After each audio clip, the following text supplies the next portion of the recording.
요즘 외로움을 자주 느끼십니까? 아침에 눈을 떴을 때 집안이 조용합니다. 예전에는 아이들 웃음소리가 가득했던 그 거실이 지금은 시계 소리만 또각또각 울리고 있습니다. 배우자와 함께 식탁에 앉아도 예전처럼 할 말이 많지 않습니다. 혹시 배우자를 먼저 보내신 분이라면 그 빈자리가 얼마나 크게 느껴지시는지 말씀하지 않아도 알 것 같습니다.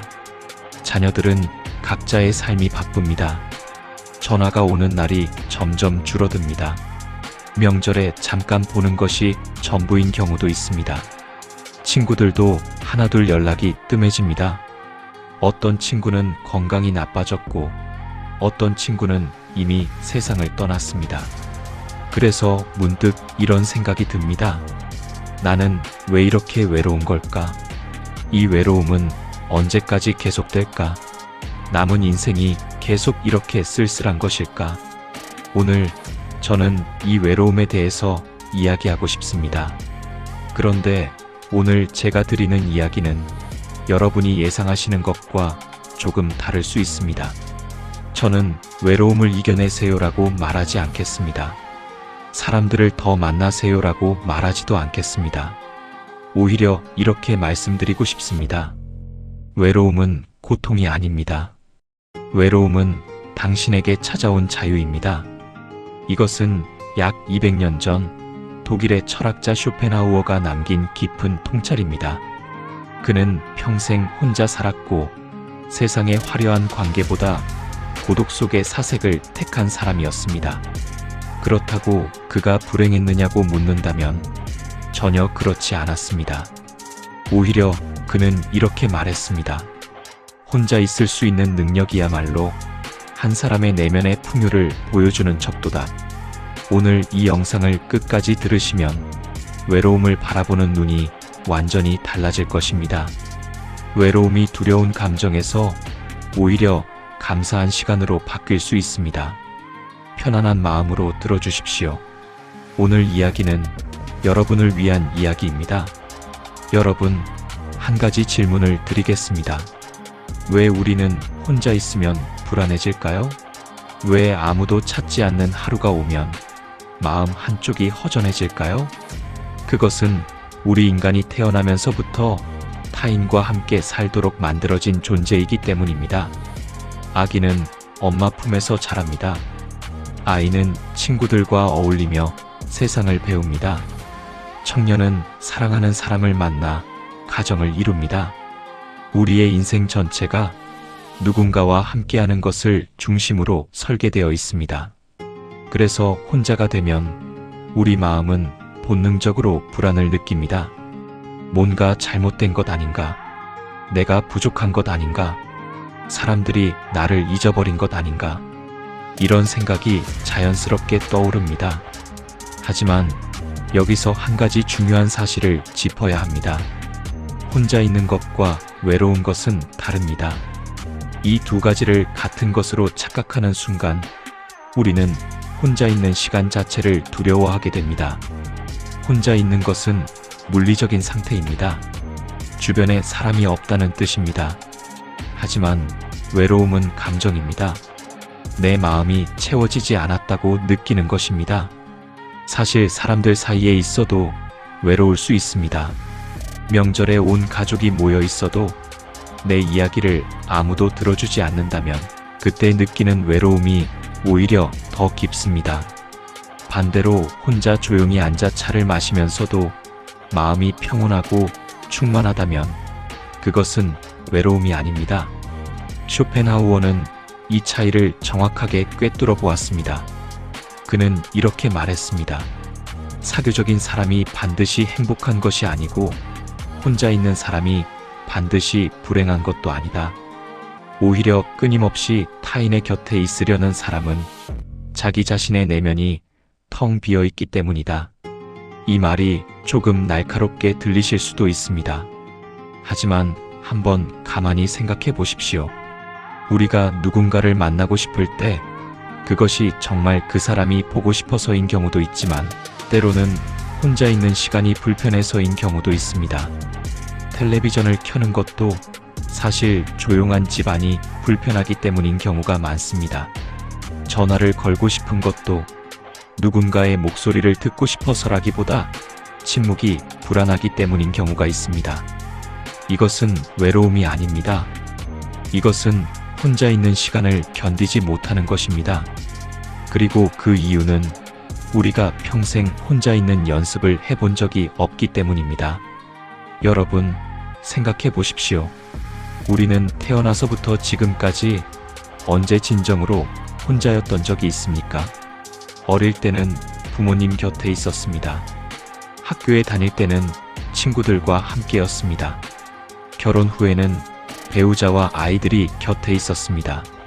직장에서는 동료들과 매일 얼굴을 맞대었습니다. 평생 누군가와 함께하는 삶을 살아왔는데 갑자기 혼자가 되었으니 당연히 낯설 수밖에 없습니다. 혼자 있는 시간이 불편한 것은 여러분이 부족해서가 아닙니다. 단지 혼자 있는 법을 배우지 못했기 때문입니다. 그리고 이제 그것을 배울 시간이 온 것입니다. 우리 사회는 끊임없이 이렇게 말합니다. 사람은 어울려 살아야 한다. 친구가 많아야 행복하다. 혼자 있으면 우울해진다. 이런 말들이 우리 마음속에 깊이 박혀 있습니다. 그래서 혼자 밥을 먹으면 쓸쓸하다고 느끼고 혼자 여행을 가면 외롭다고 생각합니다. 혼자 명절을 보내면 불쌍하다는 시선을 받습니다. 하지만 이것은 사회가 만들어낸 편견입니다. 혼자 있는 것은 부끄러운 일이 아닙니다. 혼자 있는 것은 부족한 것이 아닙니다. 오히려 쇼펜하우어는 이렇게 말했습니다. 평범한 사람은 자신의 시간을 어떻게 보낼까 고민하지만 지혜로운 사람은 자신의 시간을 어떻게 활용할까 고민한다. 혼자 있는 시간은 비어있는 시간이 아닙니다. 그 시간은 오히려 가장 풍요로운 시간이 될 수 있습니다. 다만 우리가 그것을 아직 모를 뿐입니다. 또 한 가지 우리가 외로움을 두려워하는 이유가 있습니다. 바로 비교 때문입니다. 텔레비전을 켜면 행복한 가족이 함께 웃고 있습니다. 인터넷을 보면 누군가는 친구들과 여행을 다니고 있습니다. 주변을 보면 어떤 이는 자녀들이 자주 찾아오고 어떤 이는 손주들에 둘러싸여 있습니다. 그런 모습을 볼 때마다 나의 현실과 비교하게 됩니다. 나는 왜 저렇지 못할까? 내 인생은 왜 이렇게 쓸쓸할까? 하지만 여러분, 보이는 것이 전부는 아닙니다. 화려한 모임 속에서도 마음이 외로운 사람이 있습니다. 가족이 곁에 있어도 대화가 없는 사람이 있습니다. 친구가 많아도 진심으로 이야기할 사람이 없는 경우가 있습니다. 겉으로 보이는 행복은 진짜 행복의 증거가 아닙니다. 쇼펜하우어는 이것을 명확하게 지적했습니다. 우리가 타인의 삶을 부러워하는 이유는 타인의 고통은 보이지 않기 때문이다. 맞는 말입니다. 남의 행복은 잘 보이지만 남의 고통은 잘 보이지 않습니다. 우리는 남의 행복만 보고 내 외로움을 더 크게 느낍니다. 하지만 그것은 착각입니다. 여러분의 삶이 부족한 것이 아닙니다. 다만 비교가 만들어낸 환상 때문에 지금의 삶이 초라해 보이는 것뿐입니다. 비교를 멈추는 순간 외로움의 절반은 사라집니다. 남과 비교하지 않으면 지금 내가 가진 것들이 보이기 시작합니다. 조용한 아침의 햇살, 따뜻한 차 한 잔의 여유, 아무 약속 없이 보내는 평화로운 오후. 이것들이 사실은 얼마나 귀한 것인지 비교를 멈추면 비로소 알게 됩니다. 여러분, 기억하십시오. 외로움이 두려운 것은 자연스러운 감정입니다. 하지만 그 두려움의 대부분은 사회가 만들어낸 편견과 비교에서 비롯된 것입니다. 진짜 외로움은 혼자 있는 것에서 오는 것이 아닙니다. 진짜 외로움은 자기 자신을 잃어버렸을 때 오는 것입니다. 그리고 역설적이게도 자기 자신을 가장 잘 찾을 수 있는 시간은 혼자 있는 시간입니다. 여러분, 솔직하게 여쭤보겠습니다. 20대, 30대 때도 외로움을 느끼신 적이 있으실 겁니다. 하지만 그때의 외로움과 지금의 외로움은 같습니까? 아마 다르실 겁니다. 젊었을 때의 외로움은 바쁘게 살다 보면 금방 잊혀지는 외로움이었습니다. 매일 출근하면 동료들이 있었고, 주말이면 친구들과 만남이 있었고, 집에 오면 가족이 기다리고 있었습니다. 외로움을 느끼더라도 그 감정이 오래가지 않았습니다. 하지만 지금은 다릅니다. 나이가 들면서 외로움은 점점 더 깊어지고 점점 더 오래 머무릅니다. 왜 그럴까요? 그것은 우리 주변의 환경이 근본적으로 변했기 때문입니다. 먼저 자녀의 독립에 대해 이야기해 보겠습니다. 자녀를 키우는 것은 인생에서 가장 큰 역할 중 하나였습니다. 아이가 태어나서 걸음마를 떼고 학교에 가고 시험을 보고 대학에 가고 취직을 하고 결혼을 하는 것. 이 모든 과정에서 우리는 부모로서의 역할에 충실했습니다. 아이를 위해 새벽에 일어났고, 아이를 위해 돈을 벌었고, 아이를 위해 자신의 꿈을 미뤘습니다. 그런데 어느 날 아이가 집을 떠납니다. 자연스러운 일입니다. 당연한 일입니다. 기쁜 일이기도 합니다. 하지만 그 빈자리는 생각보다 큽니다. 아침에 밥을 차려놓을 사람이 없습니다. 저녁에 다녀왔습니다라는 인사를 들을 수 없습니다. 집안이 조용해집니다. 그리고 문득 깨닫습니다. 아, 나는 이제 누구를 위해 살아야 하지? 이 질문이 마음에 떠오르는 순간 외로움이 밀려옵니다. 부모로서의 역할이 끝나면 많은 분들이 삶의 방향을 잃는 느낌을 받습니다. 그것은 여러분이 약해서가 아닙니다. 수십 년간 누군가를 위해 살아왔는데 그 대상이 사라졌으니 당연한 감정입니다. 다음으로 은퇴 이후의 변화입니다. 직장 생활을 하시던 분이라면 은퇴 이후의 변화가 얼마나 큰지 아실 겁니다. 매일 아침 출근하던 일상이 사라집니다. 함께 일하던 동료들과의 관계가 끊어집니다. 사회 속에서 나의 위치가 없어집니다. 직장에서는 내가 누구인지 분명했습니다. 부장님, 팀장님, 선생님, 사장님. 사람들이 나를 부르는 호칭이 있었고, 내가 해야 할 일이 있었고, 내가 있어야 할 자리가 있었습니다. 하지만 은퇴 후에는 아무도 나를 부르지 않습니다. 내가 해야 할 일도 없고, 내가 있어야 할 자리도 없습니다. 이 변화는 단순히 일이 없어지는 것이 아닙니다. 내 존재의 의미가 흔들리는 것입니다. 나는 이제 아무 쓸모도 없는 사람인가? 이런 생각이 들면 외로움은 더 깊어집니다. 여러분, 혹시 이런 경험이 있으십니까? 은퇴 후 처음 맞이한 월요일 아침, 습관적으로 일어나서 출근 준비를 하다가 아, 나 이제 갈 곳이 없구나 라고 느꼈던 순간, 그 순간의 공허함은 겪어보지 않은 사람은 모릅니다. 그리고 인간관계의 변화도 있습니다. 나이가 들면 인간관계는 자연스럽게 줄어듭니다. 젊었을 때는 주변에 사람이 많았습니다. 학교 동창, 직장 동료, 동네 이웃, 모임 친구. 하지만 세월이 흐르면서 하나둘씩 연락이 끊어집니다. 어떤 이는 이사를 갔습니다. 어떤 이는 건강이 나빠져 만남이 어렵습니다. 어떤 이는 세상을 먼저 떠났습니다. 가장 슬픈 것은 내 이야기를 들어줄 사람이 줄어든다는 것입니다. 젊었을 때는 아무에게나 하소연할 수 있었습니다. 하지만 나이가 들면 속마음을 털어놓을 사람을 찾기가 어렵습니다. 자녀에게 말하자니 짐이 될까 걱정되고, 친구에게 말하자니 서로 힘든 처지이고, 배우자에게 말하자니 걱정만 끼칠 것 같습니다. 혹시 배우자를 먼저 보내신 분이라면 이 외로움은 더욱 깊으실 것입니다. 수십 년을 함께한 사람이 사라진 자리는 어떤 것으로도 채울 수 없습니다. 밥을 먹을 때, 텔레비전을 볼 때, 잠자리에 들 때, 그 빈자리가 느껴집니다. 이런 외로움은 정말 깊고 아픕니다. 저는 이 감정을 부정하지 않겠습니다. 외로움은 분명히 힘든 감정입니다.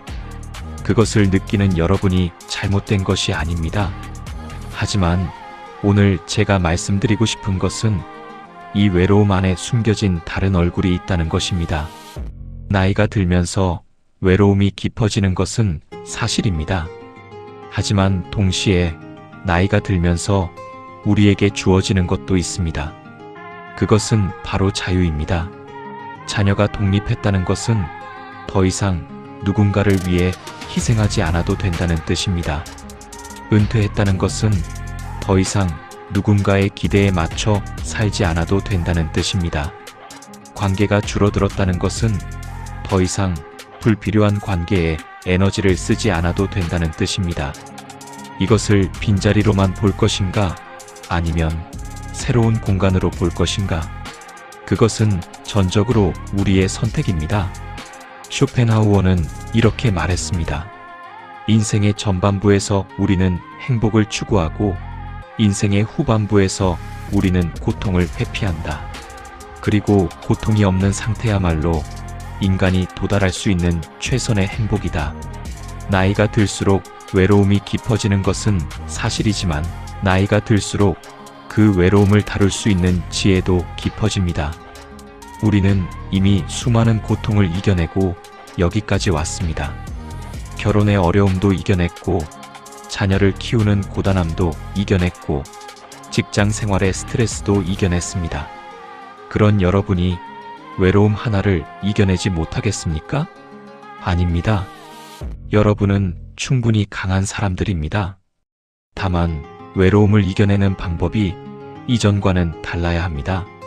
젊었을 때는 사람을 만나서 외로움을 해결했습니다. 하지만 지금은 자기 자신과의 관계를 통해 외로움을 다뤄야 합니다. 그것이 바로 고독의 기술이고 그것이 바로 쇼펜하우어가 말한 노년의 지혜입니다. 여러분, 지금부터 제가 드리는 이야기는 어쩌면 여러분의 생각을 완전히 바꿔놓을 수 있습니다. 조금만 열린 마음으로 들어주십시오. 우리는 지금까지 외로움을 부정적인 감정으로만 생각해왔습니다. 외로움은 나쁜 것, 외로움은 피해야 할 것, 외로움은 고통. 하지만 쇼펜하우어는 전혀 다르게 말합니다. 고독은 뛰어난 정신에게 주어지는 선물이다. 이 말을 처음 들으면 무슨 소리야? 외로움이 선물이라니라고 생각하실 수 있습니다. 하지만 잠시 생각해 보십시오. 여러분이 살아온 인생에서 정말로 나 자신을 위해 살았던 시간이 얼마나 됩니까? 20대에는 부모님의 기대에 맞춰 살았습니다. 좋은 대학, 좋은 직장, 좋은 배우자, 부모님이 원하는 모습에 맞추느라 바빴습니다. 30대에는 가정을 위해 살았습니다. 아이를 낳고 집을 마련하고 돈을 벌고 가족을 위해 모든 것을 바쳤습니다. 40대, 50대에는 사회적 역할에 맞춰 살았습니다. 직장에서의 승진, 자녀의 교육, 노부모 봉양, 해야 할 일이 산더미처럼 쌓여 있었습니다. 그 긴 세월 동안 여러분은 단 한 번이라도 이렇게 물어본 적이 있습니까? 나는 진짜 무엇을 원하는가? 나는 어떤 사람인가? 나는 무엇을 할 때 행복한가? 아마 이런 질문을 할 여유조차 없었을 겁니다. 왜냐하면 항상 누군가의 기대에 부응해야 했기 때문입니다. 부모의 기대, 배우자의 기대, 자녀의 기대, 사회의 기대, 이 모든 기대에 맞추느라 정작 자기 자신이 무엇을 원하는지 모른 채 살아온 것입니다. 그런데 이제 그 기대들이 하나씩 사라지고 있습니다.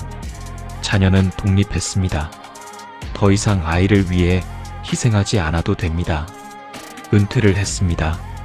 더 이상 상사의 눈치를 보지 않아도 됩니다. 사회적 역할이 줄어들었습니다. 더 이상 누군가의 기대에 맞출 필요가 없습니다. 이것을 상실로 느끼십니까? 아니면 해방으로 느끼십니까? 쇼펜하우어는 분명하게 말합니다. 타인의 기대에서 벗어나는 것이야말로 진정한 자유의 시작이다. 여러분은 지금 인생에서 처음으로 진짜 자유를 맞이하고 있는 것입니다.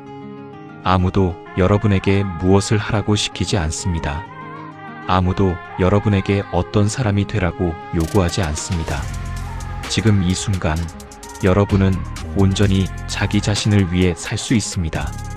이것이 외로움인가요? 아닙니다. 이것은 자유입니다. 물론 이 자유가 처음에는 낯설고 불편할 수 있습니다. 수십 년간 누군가를 위해 살아왔는데 갑자기 나를 위해 살라고 하면 어떻게 해야 할지 모르는 것이 당연합니다. 마치 평생 감옥에 갇혀 있던 사람이 갑자기 석방되었을 때 느끼는 당혹감과 비슷합니다. 자유가 주어졌는데 그 자유를 어떻게 써야 할지 모르는 것입니다. 하지만 그것은 자유가 나쁜 것이 아니라 자유에 적응하는 시간이 필요하다는 뜻입니다. 여러분, 조급해하지 마십시오. 천천히 자기 자신과 대화를 시작하면 됩니다. 나는 무엇을 좋아하는가? 나는 어떤 시간이 편안한가? 나는 무엇을 할 때 마음이 가벼운가? 이런 질문들을 하나씩 던져보십시오. 그리고 그 답을 찾아가는 과정 자체가 여러분의 새로운 인생이 됩니다. 쇼펜하우어는 이렇게도 말했습니다. 혼자 있을 때 비로소 우리는 자기 자신이 된다. 타인과 함께 있을 때 우리는 항상 반쪽짜리다. 우리가 누군가와 함께 있을 때 우리는 완전한 나 자신이 아닙니다. 상대에 맞춰 말을 골라야 하고 상대의 감정을 살펴야 하고 상대가 원하는 반응을 보여야 합니다. 아무리 편한 사이라도 완전히 나 자신일 수는 없습니다. 하지만 혼자 있을 때는 다릅니다. 아무런 가면도 필요 없습니다. 아무런 역할도 필요 없습니다. 그저 있는 그대로의 내가 되면 됩니다. 이것이야말로 진정한 자유가 아니겠습니까? 여러분은 평생 누군가를 위해 살아왔습니다. 이제는 나를 위해 살아도 됩니다. 여러분은 평생 누군가의 기대에 맞춰 살아왔습니다. 이제는 내 마음이 원하는 대로 살아도 됩니다. 여러분은 평생 해야 할 것에 쫓겨 살아왔습니다. 이제는 하고 싶은 것을 하며 살아도 됩니다. 외로움이라고 느꼈던 그 감정은 사실 자유라는 이름의 선물이었던 것입니다. 다만 우리가 그것을 받아들이지 못했을 뿐입니다. 여러분, 한 가지 비유를 들어보겠습니다. 나비가 되기 전 애벌레는 고치 안에서 혼자 시간을 보냅니다. 그 시간이 답답하고 외롭게 느껴질 수 있습니다. 하지만 그 시간이 없으면 나비가 될 수 없습니다. 고치 안에서의 시간은 고통이 아니라 변화를 위한 준비 시간입니다. 지금 여러분이 느끼는 외로움도 마찬가지입니다. 이 시간은 고통이 아닙니다. 이 시간은 여러분이 진짜 나 자신으로 태어나기 위한 변화의 시간입니다. 그러니 두려워하지 마십시오. 외로움 속에서 자기 자신을 발견하는 것, 그것이야말로 노년에 주어지는 가장 큰 축복입니다. 타인의 시선을 의식하지 않고 오직 나의 마음에 귀 기울이는 삶. 이것이 쇼펜하우어가 말한 고독의 가치이고 이것이 외로움 속에 숨겨진 자유의 의미입니다. 여러분, 이제 한 가지 질문을 드리겠습니다. 혼자 있는 시간, 여러분은 무엇을 하십니까? 텔레비전을 켜십니까? 핸드폰을 들여다보십니까? 그저 멍하니 앉아 계십니까? 만약 그렇다면 그것은 혼자 있는 시간을 견디고 있는 것이지 즐기고 있는 것이 아닙니다. 고독을 즐길 줄 아는 사람과 고독을 견디는 사람의 차이는 매우 큽니다. 고독을 견디는 사람은 혼자 있는 시간이 빨리 지나가기를 바랍니다. 하지만 고독을 즐기는 사람은 혼자 있는 시간이 부족하다고 느낍니다. 쇼펜하우어는 이렇게 말했습니다. 내면이 풍요로운 사람은 고독 속에서 최고의 즐거움을 찾고 내면이 빈약한 사람은 끊임없이 외부의 자극을 찾아 헤맨다. 이 말이 조금 가혹하게 들릴 수도 있습니다. 하지만 여기서 말하는 내면의 풍요는 학력이나 지식의 양을 말하는 것이 아닙니다. 자기 자신과 편안하게 있을 수 있는 능력, 그것이 내면의 풍요입니다. 그리고 이 능력은 타고나는 것이 아닙니다. 연습으로 기를 수 있는 것입니다. 지금부터 고독을 즐기는 구체적인 방법들을 말씀드리겠습니다. 먼저 산책입니다. 산책은 가장 쉽고 가장 효과적인 고독의 방법입니다. 일부러 멀리 갈 필요가 없습니다. 집 근처 공원이면 충분합니다. 동네 골목길이면 충분합니다. 중요한 것은 혼자 걷는 것입니다. 혼자 걸으면 자연스럽게 생각이 정리됩니다. 걸으면서 주변을 살펴보십시오. 이런 이야기가 도움이 되셨다면 주변의 외로움으로 힘들어하시는 분께도 나눠주십시오. 구독과 좋아요는 이런 이야기를 계속 전할 수 있는 힘이 됩니다. 다음에도 여러분의 마음을 편안하게 해드리는 이야기로 찾아뵙겠습니다. 오늘도 고요하고 평온한 밤 되십시오. 감사합니다. 좋아요, 댓글, 구독, 알림 설정은 다음 영상을 만드는데 큰 도움이 됩니다.